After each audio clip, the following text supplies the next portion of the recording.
오늘부터 언제 다니엘서를 가지고 여러분하고 은혜를 나누고자 합니다. 이 다니엘서는 요한계시록과 함께 이 마지막 때에 대한 우리에게 많은 교훈과 또 지혜를 주고 있습니다. 그래서 우리가 이 앞으로 마지막 때 또 환란의 시대에 어떻게 마지막을 살아가야 되는지 많은 교훈을 얻고 또 우리가 재무장하는 그런 시간이 되기를 원합니다. 자, 다니엘서 1장 1절 2절 읽어보겠습니다.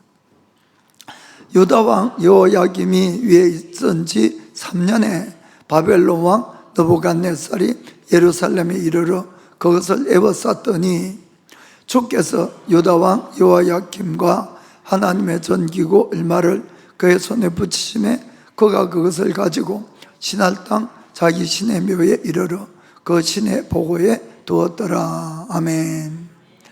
이 배경은 지금부터 한 2600년 전의 이야기입니다. 유다 왕국이 이 바빌론에게 3번 침략을 당하고 완전히 멸망을 해버리는 그런 시대를 인 겁니다. 그래서 바빌론은 지금의 이라크를 이야기합니다. 이라크에 침공을 받아서 그런 마지막에는 이 100만 명도 되는 사람들이 다 죽고 수만 명 정도 남은 사람은 다 포로로 이제 노예로 이렇게 끌려가 버렸습니다.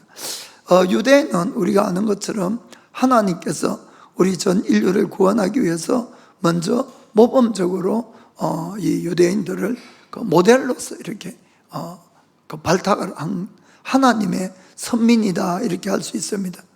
그런데 어떻게 하나님을 잘 모르는 분들은 하나님이 하나님의 선민을 이렇게 이방 신을 섬기는 바빌론에게 완전히 멸망하게 할 수 있냐 이런 말을 할 수가 있겠죠.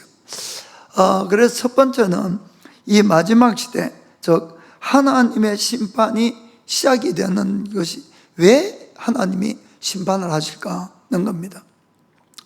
이 마지막 시대라는 뜻은 말 그대로 지금 이 지구에 종말이 오는 걸 이야기하는 거예요, 사실은. 그리고 성경적으로는 새 하늘과 새 땅을 주시고 우리가 완전히 새롭게 되어서 그곳에서 이제 영원히 산다 이렇게 되어 있습니다. 그래서 예수님이 처음 이 땅에 오실 때는 구세주로 오셨어요. 그러나 두 번째 재림하는 예수님은 우리의 심판주로 오셔서 모든 각 사람들을 그 행한 대로 심판하리라 분명히 이렇게 되어 있는 겁니다. 그런데 이 마지막 예수님의 심판 바로 직전에 뭐가 있는가 하면 대환란이 있어요. 대환란. 그것은 우리의 믿음을 시험하는 기간이다 이렇게 마지막으로 할 수가 있는 겁니다. 그래서 수많은 유혹이 있고 또 미혹도 있고 또 거기에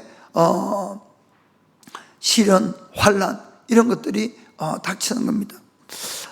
세상 사람들은 예수를 믿는 크리스찬들이 이렇게 큰 일이나 재앙을 만나거나 이렇게 하면은 아유 예수가 살아있으면은 그것도 하나 못 지켜주냐고 이런 식으로 이야기를 합니다만은 사실은 예수님이 살아계시기 때문에 그런 일이 일어난 걸 아시길 바랍니다. 왜냐하면은 그분은 우리의 잘못에 대해서 심판을 하시는 걸 아셔야 돼요. 그리고 또 우리를 구원하시기 위해서 우리를 고치려고 그런 환난을 준다는 것도 깨닫기를 바랍니다. 하나님이 우리를 심판하시는 그 이유는 하나님은 공의의 하나님이기 때문에 그런 거예요. 그래서 우리가 죄를 지으면 하나님이 괴로우세요. 왜냐하면 하나님이 만든 우리 인간인데 우리를 반드시 심판을 해야 되잖아요. 그러니까 죄 짓는 것이 우리만 힘들어지는 것이 아니고 하나님 그분을 아프게 한다는 사실도 우리가 마음에 잘 깨닫고 알아야 되는 겁니다. 그 하나님 어떤 분이냐?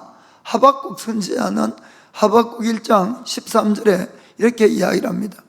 주께서는 눈이 정결하심으로 악을 참아보지 못하시며 패역을 참아보지 못하시거늘 어찌하여 괴율한 자들을 방관하시며 악인이 자기보다 어려운 사람을 삼키되 잠잠하시나이까? 이런 일이 많이 있죠. 왜 그렇습니까? 하나님은 정말 악을 보지 못하는 분이신데도 악이 행행하는 걸 참는 거예요. 왜냐하면 하나님은 그분이 우리를 만들기 때문에 어떠한 악한 자라도 악한 자가 악 속에서, 죄 속에서 영원히 멸망하는 것은, 그것은 참을 수가 없기 때문에, 그래서 어떻게 해서라도 우리를 구원하시려고 하니까 계속 참으시고 기회를 주시고 이렇게 합니다만은, 도저히 그 사람들이 회개할 이제 소망이나 초집이 없으면 그때는 완전히 심판을 하신다는 걸 아시길 바랍니다.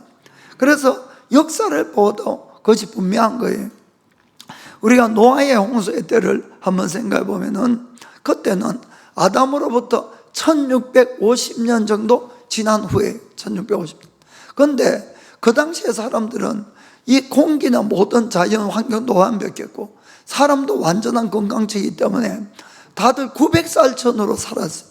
지금보다 10배나 더 오래 산 거죠. 그럼 완전한 건강체니까 자녀들도 얼마든지 순산해 놓을 것 같아요. 그래서 현재 계산상 그렇습니다.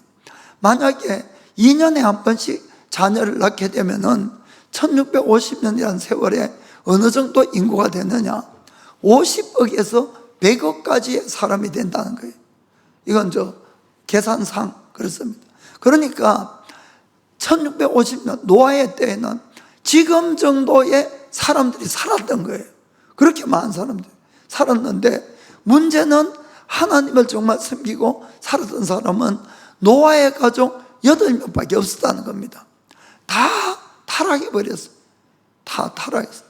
그래서 이 창세기 6장 5절 6절 보면은 하나님이 여호와께서 사람의 죄악이 세상에 관영함과 그 마음의 생각이 모든 계획이 항상 악할 뿐임을 보시고 땅 위에 사람 지으셨음을 한탄하사 마음에 근심하시고, 하나님은 근심하시는 거예요. 왜냐하면 심판을 해야 되니까. 그 결국 7절에 보니까 가라사대 나의 창조한 사람을 내가 지면에서 썰어버리되 사람으로부터 육축과 기는 것과 공중의 새까지 그러하리니 이는 내가 그것을 지었음을 한탄함이니라 하시니라. 아멘. 자, 특별히 노아 시대, 이 마지막 이제 심판 시대를 생각해 보면은 하나님은 노아에게 방주를 짓게 했어요. 그것도 한 100년 가까이 지었다고 되어 있습니다. 그럼 사람들이 비도 오지 않는 날에 이 산에다 방주를 지으면은 다 물을 거예요. 다 그 큰 건물을. 그러면은 왜 하나님이 죄가 많아서 심판한다? 그걸 계속 이야기했을 거예요. 그런데 여러분, 그 노아 방주 짓는 100년 동안에 회개해서 하나님께 돌아온 사람 몇 사람 있습니까? 한 사람도 없는 거예요. 한 사람도. 노아의 가족만 여전히. 무슨 뜻인가 아시겠습니까? 그래서 마지막 시대의 특징이 하나가 뭔가 하면은, 어떤 큰 징조가 있고 무슨 일이 있고 무슨 일이 생겨도 사람들이 마음이 강팍해져서 하나님을 찾지도 않고 회개해서 돌아오지 않는다, 이런 이야기입니다. 그것이 바로 마지막 때의 심판의 징조가 된다는 걸 아시길 바랍니다. 그리고 하나님이 아브라함 때에 소돔과 고모라를 심판했어요. 유황불로. 왜 그랬습니까? 자, 창세기 28장 20절 읽겠습니다. 여호와께서 또 가라사대 소돔과 고모라에 대한 부르짖음이 크고 그 죄악이 심히 중하니, 완전히 죄로 넘친 거예요. 특별히 그 지역은 완전 동성애로만 넘쳐버려요. 넘쳐서. 그 심지어는 천사가 정찰하기 위해서 사람 모양으로 갔는데 그 천사를 범하려고 마을 사람들이 막 다 모인 걸 보세요. 그렇게 범죄가 넘쳤다, 이런 이야기입니다. 그 다음에 요나 시대에도 하나님은 니느웨를 심판하시려고 요나를 보냈어요. 왜 그랬습니까? 요나서 1장 2절 보겠습니다. 너는 일어나 저 큰 성읍 니느웨로 가서 그것을 쳐서 외쳐라. 그 악독이 내 앞에 상달하였음이니라 하시니라. 아멘. 그래서 하나님이 심판하는 모든 시기는 그냥 우연이 아니고 죄악이 넘치고 더 이상 회개도 없고 이제는 심판밖에 없을 때 심판이 일어난다, 이런 이야기입니다. 하나님은 이스라엘 백성을 애굽 땅에서 이끌어내고 가나안 땅으로 들려보내면서 가나안 땅에 살고 있는 모든 사람을 다 죽이라는 거예요. 다 죽이라. 이 하나님을 잘 모르는 사람은 그 이야기를 들으면은 하나님이라는 사는 자가 어떻게 그렇게 심하고 그렇게 엄청난 일을 할 수 있느냐, 하나님은 어떻게 그렇게 유대인만 사랑하냐, 이렇게 오해를 할 수가 있는 것이에요. 그러나 절대로 그것이 아닙니다. 사실 그것이 아니라 그 가나안 땅에 살고 있는 사람들의 죄악이 너무 넘쳐서 이 이스라엘 백성들을 불러내서 그들을 심판하는 도구로 썼다는 것을 우리가 꼭 잘 알아야 된다, 이런 이야기입니다. 그래서 신명기 9장 4절 5절 보겠습니다.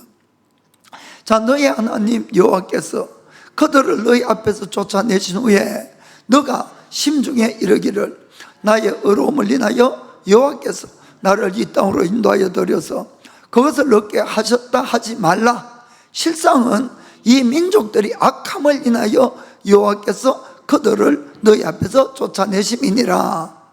너가 가서 그 땅을 얻으면 너의 의로움을 인함도 아니고 너의 마음이 정직함을 인함도 아니고 이 민족들의 악함을 인해서 너희 하나님 여호와께서 그들을 너희 앞에서 쫓아내심이라. 여기까지. 아멘. 그러니까 그 땅에 살고 있는 백성들이 너무 악해서 쫓아낸 거예요. 그들이 무슨 죄를 지었는가는 나중에 또 보겠습니다. 그래서 가나안 땅에 살고 있는 이 사람들을 450년 전에 하나님이, 그러니까 이 일이 있기 450년 전에 하나님이 아브라함에게 나타나서 가나안 사람들에 대한 이야기를 들어보면은 이해가 됩니다. 자, 창세기 15장 13절 14절 읽어봅시다. 자, 여호와께서 아브라함에게 이르시되 너는 정령히 알라. 너의 자손이 이방에서 객이 되어 그들을 섬기겠고 그들을 400년 동안 너의 자손을 괴롭게 하려니 그 섬기는 나라를 내가 징치할지며 그 후에 너의 자손이 큰 재물을 이끌고 나오리라. 16절. 자, 너의 자손은 4대 만에 이 땅으로 돌아오리니 이는 아모리 족속의 죄악이 아직 관영치 아니함이니라 하시더니. 아멘. 자, 이 뜻이 뭡니까? 450년 전 아브라함 시대만 해도 가나안 땅에 그렇게 죄악이 없었다, 이 말이에요. 죄악이. 그러나 모든 걸 아시는 하나님은 450년이 지나면은 그 땅에 가나안 사람들의 죄가 넘쳐 흘러서 심판하지 않으면 안 된다는 것을 다 알고 계신 거예요. 그래서 4대 만에 그들을 이끌고 그 땅에 들어가서 다 진멸시켜버린다, 그 이야기인 겁니다. 그러니까 하나님은 죄가 없는 사람을 절대 심판한 적이 없는 거예요, 여러분. 그러니까 하나님께서 심판이 시작된다는 것은 이미 회개를 할 수 없는 상태에 들어갔고 또 그 사람들의 소망이 없으면 이제는 심판밖에 남는 게 없잖아요. 그렇게 해서 하나님은 심판할 때는 철저하게 심판한다는 걸 아시길 바랍니다. 여러분, 죄에도 여러 가지 종류의 많은 죄가 있는데 하나님이 가장 싫어하는 죄가 있어요. 그것이 뭔가 하면은 생명을 죽이는 살인하고 또 이 동성애가 하나님은 아주 싫어한다는 것을 여러분들이 잘 아셔야 됩니다. 그 살인은 알겠는데 동성애는 왜 나오느냐, 나중에 설명해 드릴게요.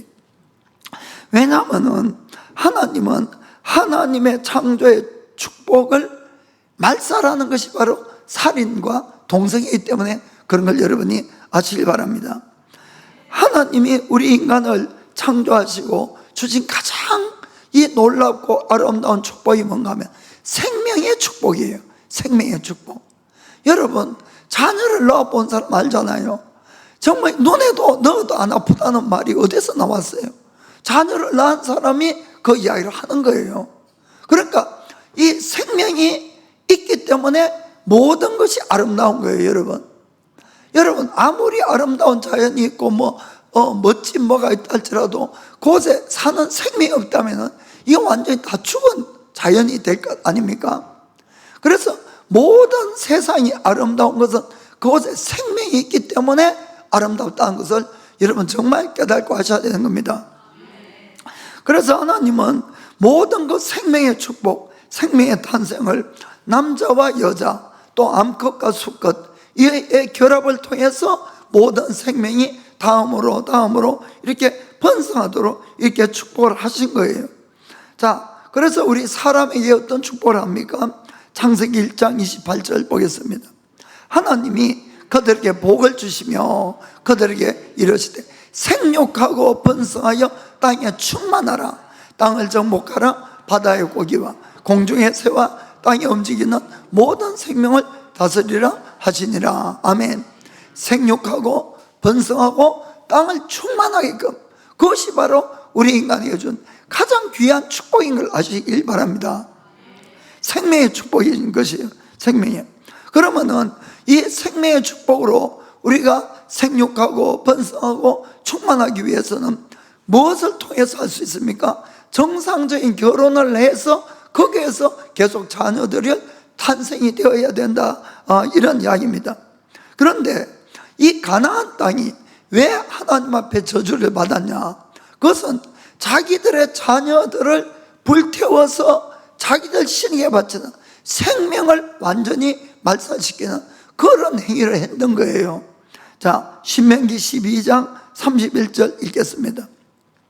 너희 하나님 여호와께는 너가 그와 같이 행하지 못할 것이라. 그들은 가나안 사람들은 여호와의 꺼리시며 가정이 여기는 일을 그 신들에게 행하여 심지어 그 자녀를 불살라 그 신들에게 드렸느니라. 이 완전 생명을 하나님은 주셔서 우리 인간을 축복하는데 그 생명을 말살하는 걸 하기 때문에 절대 용서가 안 된다는 걸 볼 수가 있습니다.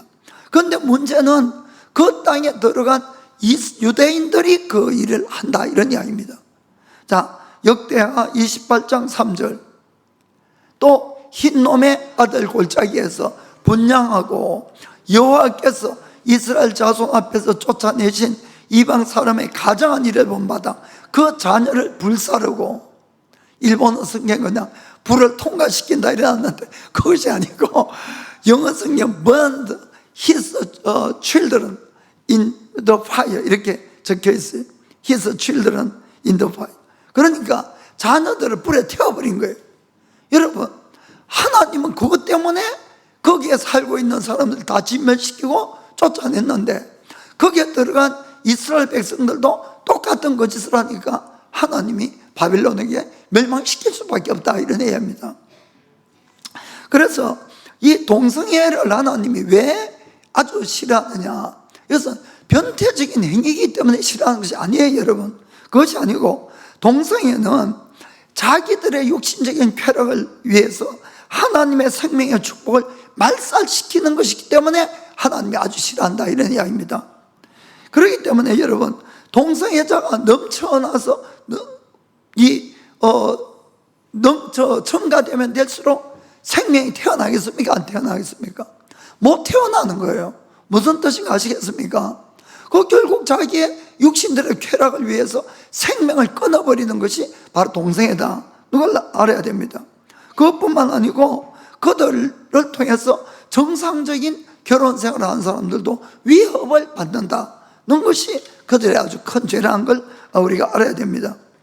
그래서 여러분, 지금까지 하나님이 노아의 심판, 소돔과 고모라의 심판 이런 거 보면은 뭐가 있습니까? 아주 생명을 아주 가볍게 여기는 그때하고 동성애가 완전히 차고 넘칠 때 하나님은 심판하시는 거예요. 그 일 때문에. 그래서 우리가 왜 동성애가 성경에 그렇게 큰 죄로 나와 있느냐 하는 것을 바로 깨달아야 되는 겁니다. 그것은 변태적인 행위라서가 아니에요. 그것이 아니라 하나님의 생명의 축복을 아주 정면으로 반대하고 이것을 대항하는 그런 죄이기 때문에 하나님이 이걸 아주 싫어한다는 것을 여러분 깨닫길 바랍니다.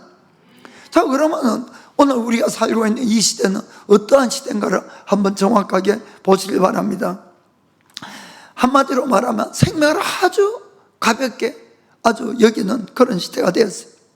몇십 년 전만 하더라도 만일에 이 아기를 임신을 해서 조금만 배에서 커도 법적으로 이 중절 수술을 할 수가 없어요. 법적으로.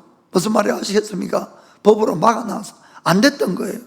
그런데 여러분, 최근에 미국에 어떤 법을 상정시키는가 하면은 아이가 민주당에서 아기가 태어났는데 이틀 안에는 아기를 싫다 그러면 죽일 수 있는 그 법안을 상정시킨 거예요. 여러분, 이게 말이 됩니까? 그런데 이게 현실이에요, 현실. 여러분, 그렇게 해서 하나님이 우리 인간에게 생명의 축복을 주시고 그걸 통해서 우리 인간에 복을 주시려고 이렇게 하시는데, 완전히 이 하나님이 주신 생명을 뱃속에서 그냥 매년 죽어가는 숫자가 얼마인 줄 아십니까, 여러분? 최소한 5천만 명 이상입니다. 이건 최소한이에요. 여러분, 1년에 대한민국 인구가 싹싹 사라지는 거예요. 얼마나 끔찍한 살인이 지금 일어나고 있는지 정말 상상을 초월하는 그런 시대라는 걸 우리가 분명히 아셔야 됩니다. 하나님은 우리에게 생명을 주시고 우리를 축복하시려는데 거기에 대한 하나님의 계획, 하나님의 뜻에 대해서 완전히 반대되는 아주 심각한 살인이 이루어지고 있는 것이 오늘날이라는 것을 알아야 됩니다. 여러분, 동성애만 하더라도 몇십 년 전에는 스스로 부끄러워서 자기가 동성애자라는 이야기도 할 수도 없었어요. 오늘날은 텔레비에 버젓이 나와가지고 그 사람들 말 듣고 있는 우리 같은 거 한심하지요. 무슨 말인지 아시겠습니까? 그 무슨 진리를 이야기를 한다고. 그러고는 그것뿐만 아니라 법적으로 동성애 결혼이 허용되고 차별금지법이 허용되어서 이제는 동성애가 성경적으로 죄입니다 하면은 그 사람을 잡아다가 벌을 주는 그런 시대가 되어버렸다, 이런 이야기입니다. 참 얼마나 끔찍한 시대가 됐는지 모르는 거예요.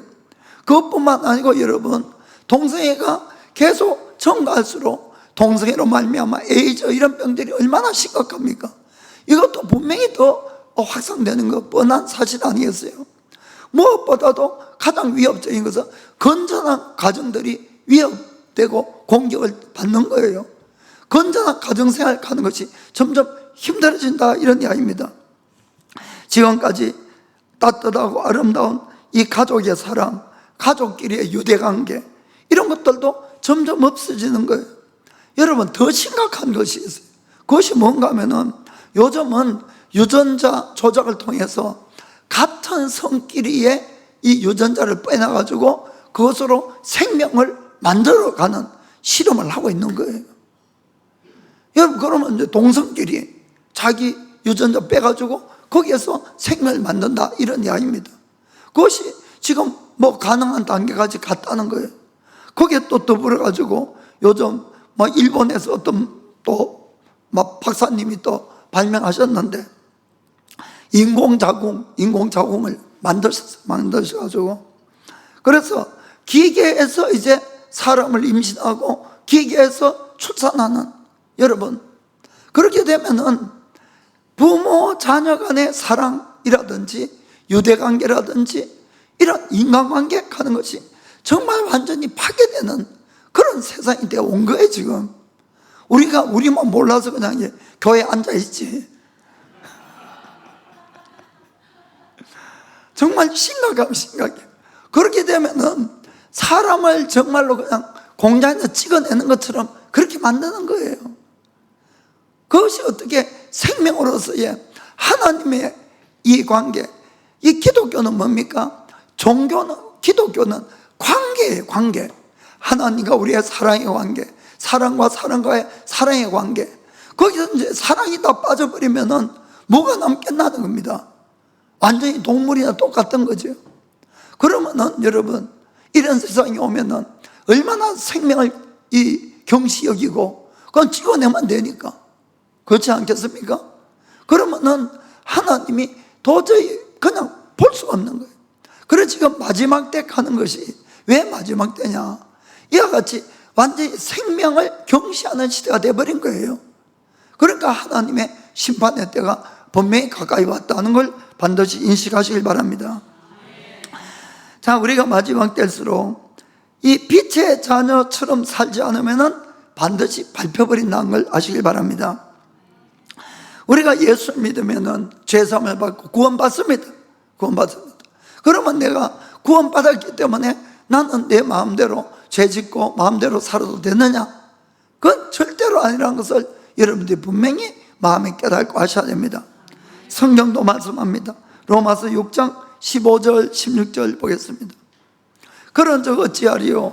우리가 법 아래 있지 아니하고 은혜 아래 있으니 죄를 지으리요? 그럴 수 없느니라. 자, 너희 자신을 종으로 들여 누구에게 순종하든지 그 순종함을 받는 자의 종이 되는 줄을 너희가 알지 못하느냐? 혹은 죄의 종으로 사망에 이르고 혹은 순종의 종으로 의에 이르느니라. 아멘. 절대로 죄짓지 말라는 거예요. 예수 믿고 다시 은혜 아래 있다 할지라도 죄를 짓게 되면은 뭐가 된다고요? 죄의 종이 또 된다는 거예요. 그리고 끝나는 것이 아니라 사망에 이른다. 분명히 경고하고 있는 겁니다.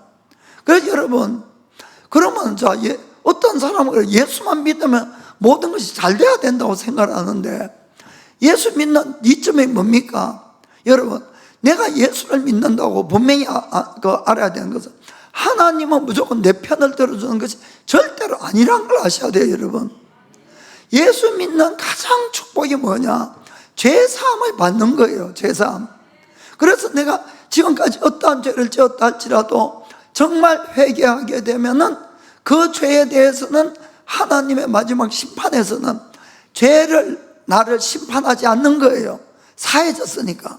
아멘. 그럼 나는 영생을 얻는 거예요. 이거보다 더 귀한 것은 없는 겁니다.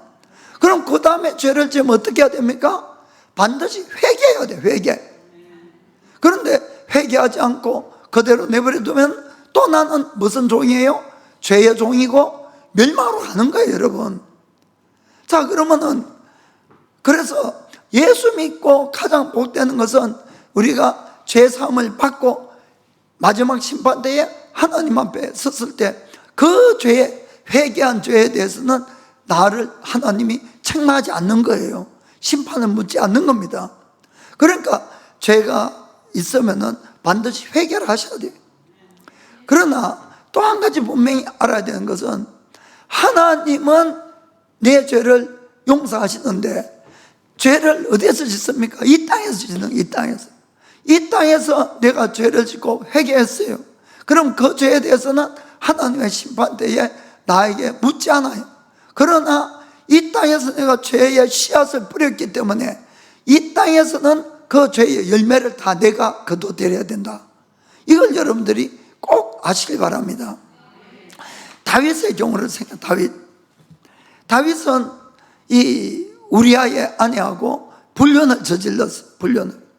그 우리 아내 밧세바가 배가 불러온다고 이렇게 소식을 전하니까 이 다윗이 감추기 위해서 어떻게 했어요? 남편 우리아를 적군의 손을 빌려서 죽여버렸어요. 정말 간음죄에 살인죄를 아주 심각한 죄를 지은 거예요. 그런데 그것에 대해서 본인은 몰랐어요. 그 나단 선지자가 와서 그 죄를 지적하니까 다윗이 그때 회개를 했어요. 하나님 앞에 간절하게 회개를 하니까 하나님은 그 죄를 용서하셨어요. 그러나 다윗이 땅에서 뿌려있는 그 모든 죄에 대한 열매는 다윗이 그 다음에 다 거둬들이는 겁니다. 자, 그 본을 봅시다. 사무엘하 12장 13절 14절.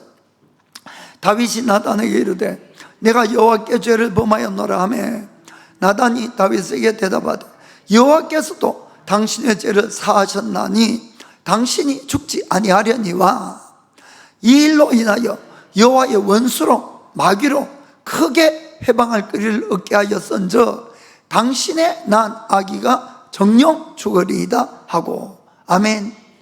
이거 보세요. 지난 시간에 우리가 죄를 다시 지으면 다시 마귀에게 우리의 권세가 빼앗겨 버린다는 이야기를 했어요. 마찬가지인 거예요. 그러니까 다윗이 마귀에게 문을 열어준 것 때문에 이 불륜 사이에서 난 아이가 죽은 것은 물론이고 그 다음에 그 가정에 풍지박산이 나는 겁니다. 이 장남인 암논이라는 자가 배가 다른 이 여동생 다말을 겁탈을 하는 거예요. 겁탈. 그러니까 그리고는 버려버렸어요. 그러니까 이 다말하고 같은 배에서 난 세 번째 아들인 압살롬이 원수를 갚아야 되잖아요. 그래 마음에 앙심을 품다가 3년 후에 이 암논을 죽여버리는 거예요. 그리고 이제 도망을 가버렸어요.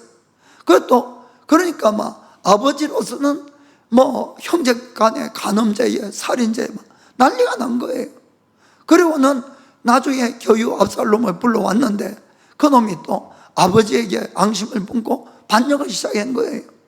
그리고는 아버지 첩을 그냥 10명이나 막 간음도 하고 완전히 막 별짓이 다 일어났잖아요. 결국은 아버지에게 반역하고 아버지 죽이려고 그러고 이러니까 죽일 수밖에 없잖아요. 그러니까 다윗이 그 죄로 문을 딱 열어버리니까 회개하니까 하나님은 용서한다 할지라도 이 땅에서 뿌린 그 죄의 열매는 다 자기가 걷어들여야 되는, 여러분 이게 죄의 결과라는 거예요. 우리가 너무 쉽게 생각하면 안 되는 거예요. 죄지만 회개하면 되지. 아니에요, 여러분. 그것이 아니라 죄를 지으면 거기에 대한 싹을 이 땅에서 내가 다 걷어들여야 된다는 것을 여러분이 정말 심각하게 그걸 생각하셔야 되는 겁니다. 우리는 예수님의 피값으로 하나님이 산 하나님의 것이에요. 하나님의 것. 여러분, 이 귀한 사람의 물건이면은 귀한 사람에게 속해 있으면은 좀 자존심을 좀 가지고, 자존심을 하나님의 사람답게 좀 살아갑시다 하는 거예요. 좀 세상 사람들하고 죄짓고 막 이렇게 아무데나 뒹굴고 마시고 죄에 뒹굴지 말고, 그리고는 정말 내가 하나님의 사람답게 이렇게 살아가자, 이런 이야기입니다. 이거는 너무 중요한 것이, 우리가 예수 믿었다고 복 받는 것이 아니고 예수를 믿고 바로 살아야 복을 받는 것이에요. 우리에게는 사명이 있어요. 이 땅엔 죄로 가득하고 이 죄가 넘치니까 이 땅에서 예수 그리스도의 생명의 빛을 비추는 빛으로 부름을 받은 거예요. 우리는 이 땅의 썩어짐을 방지하기 위한 소금으로 불림을 받은 겁니다. 그래서 마태복음 5장 13절 14절 보면은 너희는 세상의 소금이니 소금이 만일 그 맛을 잃으면 무엇으로 짜게 하리요? 후에는 아무 쓸데가 없어 다만 밖에 버리워 사람에게 밟힐 뿐이니라. 아멘. 너희는 세상의 빛이라 산 위에 있는 동네가 숨기지 못할 것이요. 아멘. 그래서 우리는 주님이 특별히 우리를 세상의 빛으로 이 세상의 소금으로 불렀다는 걸, 사명이 있다는 걸 아시기 바랍니다. 그래서 그 사명을 잘 감당하면 하나님 복을 주세요. 복을. 그러나 한번 보세요.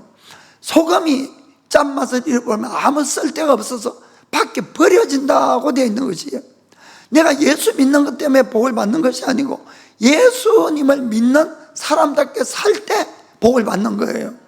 그렇게 못 살면은 하나님 나라에 아무 쓸데가 없어서 밖에 버려져서 사람들에게 밟힌다고 되어 있는데, 이 사람들은 크리스찬이 아니에요, 여러분. 세상 사람을 이야기하는 겁니다.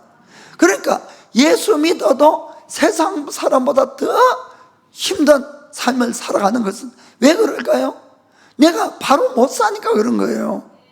여러분들이 정말 예수를 믿어도 바로 믿어야 복을 받는 것이지, 예수 믿는다고 그냥 복 받는 것은 절대로 아니라는 것을 꼭 깨닫길 부탁합니다. 이스라엘 백성들은 이방인 이 바벨론에게 완전히 멸망됐는데 그 마지막 때에 하나님이 그들에게 어떻게 했는가 한번 보겠습니다. 자, 역대하 36장 15절 16절 봅시다. 자, 그 열조의 하나님 여호와께서 그 백성과 그 거하시는 곳을 아끼사 부지런히 그 사자들을 그 백성에게 보내어 일어섰으나 그 백성이 하나님의 사자를 비웃고 말씀을 멸시하며 그 선지자를 욕하여 여호와의 진노로 그 백성에게 미쳐서 만회할 수 없게 하였으므로 멸망한 겁니다. 아시겠죠? 그러니까 하나님의 마지막 때에 가는 것은 그냥 이루어지는 것이 아니고 이제는 이 사람들 안에 회개할 조짐이 전혀 없는 거예요. 그럴 때는 반드시 심판이 일어난다는 것을 꼭 아시길 바랍니다. 주님은 요한복음 15장에 보면 너희가 나를 택한 것이 아니고 내가 너희를 택하여 세웠다고 말씀하십니다. 그 이유는 너희로 열매를 맺게 하기 위함이다, 이렇게 말씀. 열매를, 한마디로 예수 믿는 사람은 예수 믿는 사람다운 열매가 맺어져야 되는 거예요. 그런데 열매가 안 맺어지면 잘라서 다 불에 태워버린다. 자, 요한복음 15장 2절 읽겠습니다. 자, 무릇 내게 있어, 내게 있어. 예수님이 말씀한다. 예수님을 믿는다 하면서 그 뜻이에요. 예수님에 붙어 있으면서 과실을 맺지 아니하는 가지는 아버지께서 이를 제버리시고, 무릇 과실을 맺는 가지는 더 과실을 맺게 하려 하여 이를 깨끗하게 하시느니라. 아멘. 그래서 여러분, 정말 예수님 이 은혜로 우리가 믿으면 죄 사함 받고 천국 가는 것 얼마나 큰 은혜인지 모릅니다, 여러분. 그러나 그것에는 사명이 있다는 걸 여러분이 정말 아시기 바랍니다. 왜 나를 택해 주셨는지 열매를 맺어야 되는 것이에요. 자, 그러면은 마지막 때이기 때문에 우리는 빛의 자녀처럼 살려고 아예 작정을 하셔야 됩니다. 이 바빌론에 끌려간 이 이제 청년들은 참 하나님을 믿는 데는 이제 완전 최악의 상태가 되어버린 거예요. 이 바벨론 왕이 이제 그 환관장에게 명령을 했어요. 이스라엘 백성 중에서 그 왕족, 귀족 중에서 귀한 아이들, 똑똑하고 이런 애를 뽑아가지고 그들을 3년 동안 왕이 먹는 진미도 먹이고 왕이 마시는 포도주를 마시게 하고, 그러니까 뭐 최고급 대우를 하지요. 그리고는 바벨론의 모든 학문과 언어나 이런 걸 익히게 해서 장차는 이제 왕에게 시중들고 궁중에서 이렇게 일하는 아이들로 만들려고 그렇게 했어요. 자, 그러자 그 책임자인 이 환관장이 먼저 이 사람들의 이름을 바꿔버려요. 이름을. 자, 다니엘서 1장 6절에서 7절 읽겠습니다. 그들 중에 유다 자손 곧 다니엘과 하나야와 미사엘과 아사랴가 있었더니 환관장이 그들의 이름을 고쳐 다니엘은 벨드사살이라 하고 하나냐는 사드락이라 하고 미사엘은 메삭이라 하고 아사랴는 아벳느고라 하였더라. 아멘. 이름을 딱 바꿔버리는 거예요. 여러분, 이름이 어디서 옵니까? 부모들이 보통 이름을 지어주지요. 자, 내 자녀를 낳았습니다. 그러면 내 자녀가 이런 사람이 되었으면 좋겠다 하고 보통 이름을 지어줍니다. 그러니까 그 이름이 그 아이의 자부심일 수도 있고 아이덴티티, 정체성일 수가 있다는 겁니다. 그런데 유대인이기 때문에 유대인들은 주로 하나님과 관련된 이름들을 다 붙여줘요. 그런데 이 환관장은 그 이름들을 뜯어고쳐가지고 바벨론의 신들의 이름을 다 붙여가지고 뜯어고치는 겁니다. 왜냐하면 이 사람들의 근본을 아예 바꿔버리려고 그 일을 한 것이. 그래서 다니엘 하는 뜻은 하나님은 바른 심판자, 하나님은 바른 심판자. 이것을 벨드사살, 이것은 너의 보호자는 벨이란 하나님이다, 이 뜻이에요. 그러니까 이방인의 신의 이름을 갖다 붙여서 너의 보호자는 벨이란 하나님이다. 또 이 하나냐는 하나님의 사랑을 받는 자예요. 하나님의 사랑을 받는 자. 근데 사드락 이것은 태양신에게 배워라, 태양신에게 배워라, 이렇게 바꿔버렸어요. 미사엘 하나님은 은혜다, 하나님은 은혜시다. 미사엘. 이 메삭은 욕망의 신과 같은 자가 누구냐? 그때 욕망의 신과 같은 자 메삭. 아사랴 하나님은 나의 도우심, 하나님은 나의 도우심. 이것을 아벳느고, 너는 너고 신의 노예다. 그렇게 전부 바벨론 시대의 이름을 다 바꿔버린 겁니다. 그러니까 이 사실만 보더라도 아예 그들은 참된 하나님의 이름을 부를 수도 없고 예배를 드릴 수도 없고 찬양할 수 없는 완전히 그런 환경으로 바꿔버렸다, 이런 이야기입니다. 그것이 아니라 오히려 바벨론 신을 찬양하게 하고 바벨론 신을 믿게 하고 그것을 따르게 하고, 그렇지 않으면 살아갈 수 없는 그런 상태로 만들어버리다는 것이죠. 자, 그 상황 속에서 이 하나님의 사람들은 어떤 태도를 취하냐 하는 것을 좀 이따 보겠습니다.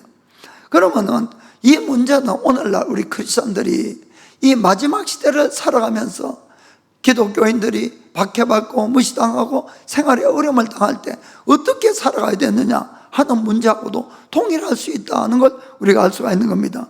그런데 여기서 분명히 우리가 먼저 깨닫고 알아야 되는 것이 하나 있습니다. 그것은 뭔가 하면은 그 당시에 바벨론이 완전 강대국이 되어가지고 중동 일대를 다 지배를 하게 돼요. 다 점령합니다. 하나님을 믿는 사람들까지도 다 지배당하고 노예로 다 끌려갔어요. 그래서 이 그런 상황 속에서 우리가 보면은 이 완전히 하나님이 안 계시는 것처럼 이렇게 느껴질 수가 있다, 이런 이야기입니다. 그러나 그럼에도 불구하고 이 바벨론뿐만 아니라 모든 세계를 여전히 지배하고 있는 것은 우리가 믿는 그 하나님이 다스리고 지배하는 것을 꼭 믿으시기를 주님으로 축복합니다. 객관적으로 보면은 이 바벨론 왕 느부갓네살이 이 유대를 멸망시키고 다 사람을 죽이고 남은 자를 포로로 끌어온 건 사실이에요. 그럼에도 불구하고 성경은 이 느부갓네살이 그렇게 했다고 이렇게 적혀 있지 않아요. 다시 한번 우리가 다니엘서 1장 2절 보겠습니다. 1장 2절. 자, 제일 앞에 주께서 유다 왕 여호야김과 하나님의 전 기구얼마를 그의 손에 붙이시매. 그는 이 느부갓네살이에요. 그러니까 하나님이 허락을 했다는 겁니다. 무슨 말인지 아시겠죠? 느부갓네살이 강해서 이 바벨론의 신이 이 참 하나님보다 강해서 이 일이 일어난 것이 아니고 하나님께서 허락을 해서 이 죄악 속에 있는 자는 다 죽여버리고 남은 자 몇 명이라도 구원해서 새로 만들기 위해서 그들을 포로로 붙였다, 그 이야기다, 이런 이야기입니다. 그래서 우리가 마지막 시대 분명히 환란이 온다고 되어 있어요. 성경은 큰 환란이. 그렇다 할지라도 절대로 여러분들이 두려워하지 마시길 바랍니다. 무슨 말인가 하면은 그 모든 환란이 일어난 것도 예수님이 힘이 없고 마귀가 힘이 있기 때문에 그 일이 일어나는 것이 아니라는 거 아시길 바랍니다. 수많은 크리스찬들이 타락하고 믿음에 떨어지고 하는 것은 완전히 이 안 될 사람들은 막 그때 다 죽겠지요. 그러나 가능성이 있는 사람들은 그 환란 가운데서 하나님이 하시고 하는 것은 무엇인가 하면은 우리 속에는 이 믿음 안에 불순종 또 불순물 이런 것들 다 뽑아내기 위해서 그 일이 일어나는 거예요. 우리 가운데 있는 죄악을 다 뽑아내기 위해서 그 환란이 있다는 걸 아시기 바랍니다. 그래서 그 환란 가운데에서 내가 내 속에 있는 믿음의 이 잘못된 것, 불순물 또 불신앙, 이 죄 다 뽑아버리고 회개하면은 그 사람은 구원받는 거예요. 아멘. 하나님은 그걸 위해서 마지막에 아주 큰 환란을 주시는 것이에요. 그런데 만일에 그때도 깨닫지 못하고 여전히 타협하거나 여전히 내가 죄 가운데 있으면은 그 사람들은 다 멸망으로 가겠지요.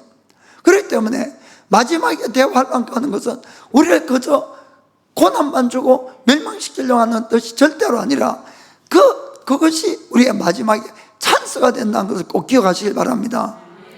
그때가 기회가 마지막 기회. 그때 돌아서면 되는 거예요. 꼭 그러시기를 주의 이름으로 축복합니다. 자, 그러면 다니엘은 그 상황 속에서 어떻게 했는가? 자, 8절 읽겠어요. 8절. 다니엘은 뜻을 정하여 왕의 진미와 그의 마시는 포도주로 자기를 더럽히지 아니하리라 하고 자기를 더럽히지 않게 하기를 환관장에게 구하니. 아멘. 먼저 뜻을 정했다는 거예요. 마음에 정했어요. 그런데 이제 하필이면 왜 음식을 안 먹겠다 이렇게 했느냐 하면은 그것은 그 당시에 드려지는 이 고기, 특별히 고기는 전부 다 바벨론 신에게 먼저 바치고 그 다음에 먹는 거예요. 먹는. 다른 이야기 하려고 그러다가 길어질까봐. 자관, 절에, 저는 어릴 때 절에 많이 갔잖아요. 그래서 그거 가면은 항상 먼저 거기에 드리고, 그리고는 그 물러내가지고 먹고, 그렇게 했어요, 사실은. 예수의 이름으로, 예수의 이름. 근데 그렇게 해야지 복을 받는다는 거예요. 그렇게 해야지 그 죽은 사람이나 뭐 부처나 뭐 먼저 올리고 그걸 먹어야지 그것이 자기에게 유익이 있다고 그 사람들이 그래 믿는 거예요. 그 예수의 피로 지금은 깨끗이 씻어졌어요. 그러니까 그 당시 모든 사람들은 그 음식하는 게 바로 그렇다는 뜻이 있는 거예요. 그러니까 다니엘은 뜻을 정해서 자기가 비록 포로가 되고 자기가 지금 하나님을 마음대로 찬양할 수도 없다 할지라도 자기는 자기가 섬기는 하나님 외에는 절대로 섬기지 않겠다. 바로 그 뜻을 정한 거예요, 마음속에. 정말 그렇습니다. 오늘날 사실 우리가 일본에서 크리스찬도 없는데 크리스찬으로 살아간다는 것이 쉽지는 않아요. 저도 뭐 직장생활도 해보고 제가 사업도 해보고 여러 가지 쪽에서 알 수 있습니다. 그래서 우리가 직장 안에서 서로 사람끼리 친목을 위해서 뭐 주로 그 회사 끝나면은 한 잔 이렇게 마시고 또 그런 일도 많이 하지요. 담배도 피우고 뭐 여러 가지 있는데 그런 걸 이제 하지 않는다는 것도 참 어렵고 또 술이 이렇게 되면은 2차 가자, 3차 가자 상사들이 가거든요. 그런데 그런 걸 거절하기도 진짜 어려워지고 그리고 또 동료들이 요건 조금 요렇게 조금 거짓말 비슷하게 해줬으면 자기가 좋겠다 이런 부탁들도 받는 거예요. 그러나 내가 진실되게 살려고 그러면 얼마나 어렵습니까?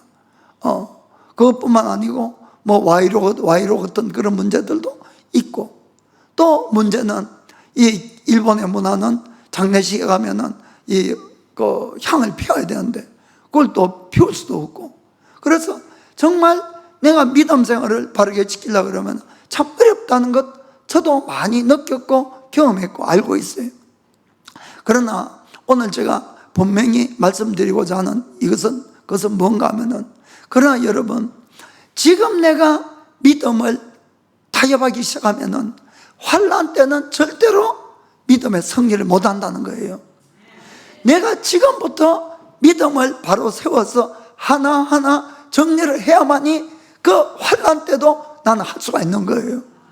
여러분 환난이 됐다고 내가 믿음이 더 크게 생길 줄 압니까? 절대로 아니라는 거예요.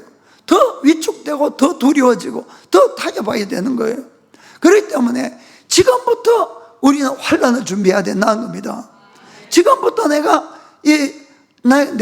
이거는 주님이 기뻐하지 않겠다 하는 것을 뜻을 정하고 그것을 버릴 것을 버리고 내가 정리할 거 정리해 가야 되는 겁니다. 그러면 그런 사람은 환난 때도 할 수가 있어요. 그럼 지금 못하는 사람은 그때도 못하는 겁니다, 여러분. 그래서 우리가 환난 가는 것이 먼 미래에 있는 것이 아니고 오늘 나의 삶 가운데서 이것이 정리되어야 되는 것을 꼭 믿기를 주님으로 축복합니다. 정말 그렇습니다. 그래서 우리가 내 눈앞에 있는 이익이나 또 사람 눈치 보고 이런 것 때문에 내가 믿음 생활에 주님이 원하지 않는 그런 믿음 생활하면 절대로 안 되는 거예요. 이제는 단호하게 그것을 끊어서 일어나야 된다는 것을 아시길 바랍니다. 이 바벨론이 멸망한 것도 그들은 선민이에요. 하나님이 택했어요. 그럼에도 불구하고 죄악이 차니까 결국 멸망이라는 것으로 그들이 오고 바벨론에 끌려가서 그 시련을 당하면서 그들의 믿음을 오히려 정결하게 하는 그런 모습들을 우리가 보는 겁니다. 그래서 우리가 하나님의 내가 주님만을 섬기겠다고 뜻을 정하고 행동으로 옮기면은 쉽지는 않지만은 반드시 하나님의 도움이 온다는 걸 꼭 믿게 되기를 주님으로 축복합니다. 다니엘과 그 친구들이 뜻을 정하고 행동으로 옮기니까 정말 하나님의 도움이 온 거예요. 자, 다니엘서 1장 9절 10절 먼저 9절 10절